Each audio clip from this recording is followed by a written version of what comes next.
Cancer হলে answer নেই, সে কথার কোনো ভিত্তি নেই। ক্যান্সার হলে প্রতি মাসে কয়েক লক্ষ টাকা চিকিৎসার প্রয়োজন হবে। আবার বোন ম্যারো ট্রান্সফার বা লিভার ট্রান্সফার করলে 70 লক্ষ 80 লক্ষ 1 কোটি টাকা খরচ হবে, তার কোনো প্রয়োজন নেই। হোমিওপ্যাথিক চিকিৎসায় ক্যান্সার সম্পূর্ণরূপে সুস্থ হয়।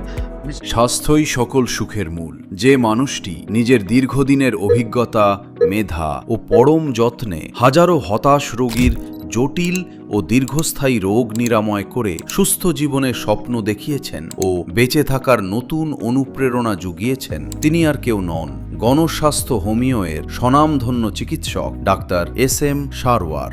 আপনি কি দীর্ঘদিন ধরে নানা শারীরিক সমস্যায় ভুগছেন, পার্শ্ব প্রতিক্রিয়াহীন প্রাকৃতিক উপায়ে সম্পূর্ণ সুস্থ হতে চান? তাহলে ডাক্তার SM সারওয়ারের চিকিৎসা হতে পারে আপনার জীবনের সেরা সিদ্ধান্ত। এখানে ক্যান্সার, কিডনি রোগ, থ্যালাসেমিয়া এবং এইডস সহ যাবতীয় সকল ধরনের জটিল ও কঠিন রোগের চিকিৎসা করা হয়ে থাকে। নিজেকে সম্পূর্ণ সুস্থ করতে এবং রোগমুক্ত জীবনের স্বপ্নকে বাস্তবে রূপ দিতে আজই আমাদের চিকিৎসা সেবা গ্রহণ করুন। আমাদের হোমিও ওষুধগুলো সম্পূর্ণ পার্শ্ব প্রতিক্রিয়াহীন এবং উন্নত মানের আসল জার্মানি ওষুধের মাধ্যমে প্রস্তুতকৃত, যার ফলে দীর্ঘমেয়াদে সেবন করলেও শরীরের কোনো ক্ষতি হয় না বা অন্য কোনো পার্শ্ব প্রতিক্রিয়া দেখা দেয় না।